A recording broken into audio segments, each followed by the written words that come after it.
నాకు బాగా గుర్తు. హైదరాబాద్‌లో నేనే స్టోరీ చేయించా. బంజారా హిల్స్ రోడ్ నంబర్ 10లో అప్పట్లో రాజశేఖర్ రెడ్డి టైంలో అనుకున్న, రోషయ్య టైంలో క్లియరెన్స్ చేసి, కరుణ్ కుమార్ రెడ్డి టైంలోనే పూర్తయిపోయింది. బంగారపు వ్యాపారాలు, హోల్‌సేల్ వ్యాపారులందరూ ఒకటే ప్లేస్‌లో.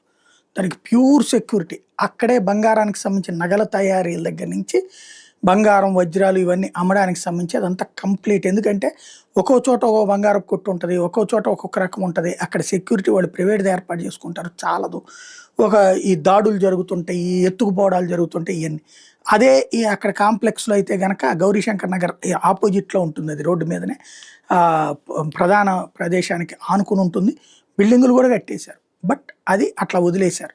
ఒక గోల్డ్ క్యాపిటల్ లాగా తయారయ్యేదది అనుకున్నా. ఇప్పుడు అది మాత్రం ఆహ్, ఏదైతే నారా లోకేష్ తన ఏరియాలో చేసుకోగలిగారో, మంగళగిరిలో gold cluster unit, gems and jewellers park రాష్ట్ర ప్రభుత్వం 78.1 ఎకరాల భూమిని కేటాయించింది. 20,000 మందికి నేరుగా ఉపాధి అవకాశాలు దీంట్లో లభిస్తాయి.